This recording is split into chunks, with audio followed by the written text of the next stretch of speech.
പലതരത്തിലുള്ള തട്ടിപ്പുണ്ട്. ഇതിനെതിരെയൊക്കെ നിയമത്തിൻ്റെ വഴിയെ പോകേണ്ട ഒരു സാഹചര്യമാണുള്ളത്. എല്ലാവരും തട്ടിപ്പുകാരെന്നല്ല അതിനർത്ഥം. ഒരു റിപ്പോർട്ട് നമുക്ക് കാണാം.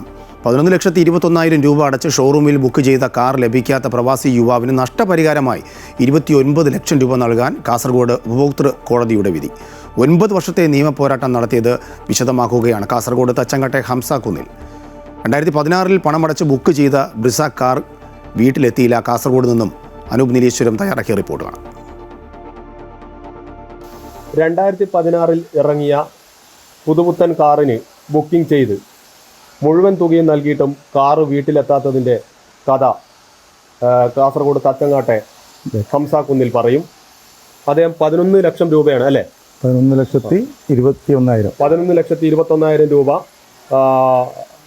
വാഹനം ബുക്കിങ്ങിനായി അടച്ചിട്ടും അതിൻ്റെ അധികൃതർക്ക് നൽകിയിട്ടും വീട്ടിലേക്ക് വാഹനം എത്താത്തതിനെ തുടർന്ന് വർഷങ്ങളായി നടത്തിയ നിയമ പോരാട്ടത്തിനൊടുവിൽ കാസർഗോഡ് ഉപഭോക്തൃ കോടതി ഇദ്ദേഹത്തിന് നഷ്ടപരിഹാരമായി 29 ലക്ഷം രൂപ നൽകാൻ വിധിച്ചിരിക്കുകയാണ്.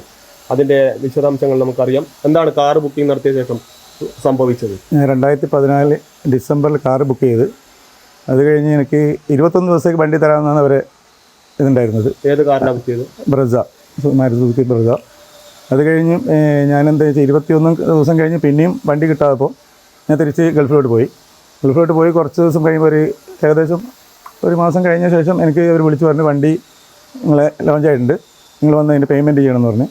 അങ്ങനെ ഞാൻ തിരിച്ച് പിറ്റേ ദിവസം തന്നെ ഇങ്ങോട്ട് വന്നിട്ടായിട്ട് ഞാൻ കാനറ ബാങ്കിൽ പോയി ലോണൊക്കെ റെഡിയാക്കി അന്ന് തന്നെ അവർക്ക് ഫണ്ട് ട്രാൻസ്ഫർ ചെയ്ത് കൊടുത്ത് ഫുൾ എമൗണ്ട് 11,21,000 രൂപയും അങ്ങനെ ഫുള്ളായിട്ട് ചെയ്ത് കൊടുത്ത്.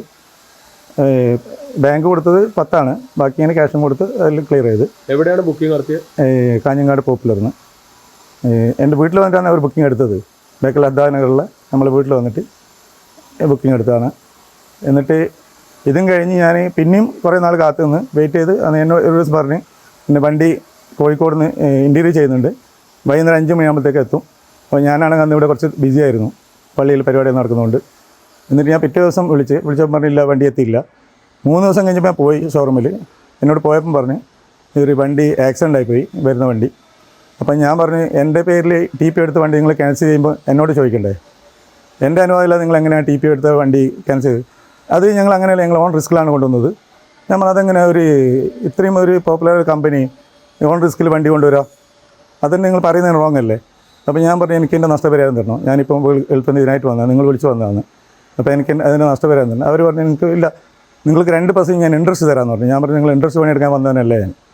അപ്പോൾ എനിക്കെന്താണെങ്കിൽ ഞാൻ നിയമപരമായി പോരാടാം, ഞാൻ ഉപഭോക്തൃ കോടതി കൊടുക്കാമെന്ന് പറഞ്ഞിട്ട് ഞാൻ കേസ് കൊടുത്ത് അങ്ങനെ കാസർഗോഡ് ഉപഭോക്തൃ കോടതി കൊടുത്ത് നമ്മളെ ശുക്കൂർ വക്കീലായിരുന്നു. ഉപഭോക്തൃ കോടതി കൊടുത്ത് എനിക്ക് വിധിയായി. അത് വിധി വന്ന് എന്ന് വെച്ചെങ്കിൽ ഈ ഫുൾ എമൗണ്ട് എനിക്ക് തരാനും അതുവരെയുള്ള ബാങ്കിൻ്റെ ഇൻട്രസ്റ്റും എനിക്ക് നഷ്ടപരിഹാരമായിട്ട് 3 ലക്ഷം ഇന്ത്യൻ റുപ്പീസും ഇതെല്ലാം തരാൻ വിധിയായി. അപ്പോൾ അവർ ഈ അപ്പീൽ കോടതിക്ക് പോയി, തിരുവനന്തപുരം അപ്പീൽ കോടതി പോയി. 5 വർഷം കഴിഞ്ഞ് പിന്നെയും ഈ വിധി വരുമ്പോൾ തന്നെ ഏകദേശം 4 വർഷം കഴിഞ്ഞു. 5 വർഷം കഴിഞ്ഞ ശേഷം പിന്നെ ഞാനിപ്പോൾ 2 പ്രാവശ്യം തിരുവനന്തപുരം കോടതി കയറി. എൻ്റെ ആവശ്യം ഉണ്ടായിരുന്നില്ല, എന്നാലും ഞാൻ വന്നിട്ടിപ്പോൾ അവസാനം എനിക്ക് കോടതി വിധിച്ചവർക്ക് അതേ എമൗണ്ട് തന്നെ 29,173 രൂപ എനിക്ക് തരാൻ കോടതി വിധിച്ചു. അതിൽ ഇൻക്ലൂഡ് വിത്ത് ഇപ്പോൾ ഇതിൻ്റെ ചെലവും ഈ രണ്ടാമത് ഉപഭോക്തൃ തിരുവനന്തപുരം കോടതിക്ക് പോയ 10,000 രൂപ അടക്കം 29,173 രൂപ എനിക്ക് തരാൻ വിധിച്ച്.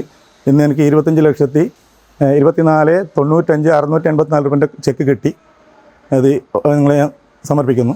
അതുപോലെ ആദ്യം ബാങ്കിൽ ഡെപ്പോസിറ്റും ചെയ്ത് ഇനി ബാക്കി 4 ലക്ഷത്തി സംതിങ് കിട്ടാനുണ്ട്. അത് 10-ാം തീയതി കേസ് ഉണ്ട്, ഈ 10/3 അതിൽ അത് അപ്ലൈ ചെയ്യുന്നുണ്ട്. എന്തായാലും ഏറെ പ്രതീക്ഷയോടെ ബുക്കിംഗ് ചെയ്ത കാർ വീട്ടിലെത്തിയില്ല. പക്ഷേ കോടതി നീതിപീഠം ഇദ്ദേഹത്തെ പിന്തുണച്ചിരിക്കുകയാണ്. അതിലുള്ള നഷ്ടപരിഹാരം എത്ര വർഷം നീണ്ടു ഈ നിയമ പോരാട്ടം? 9 വർഷം കഴിഞ്ഞു. 9 വർഷം നീണ്ട പോരാട്ടത്തിന് ശേഷം കോടതിയുടെ വിധിയുണ്ടായി. അതിലൂടെ നഷ്ടപരിഹാരം ലഭിച്ചതിൻ്റെ ആശ്വാസത്തിലാണ് ഹംസ കുന്നിൽ.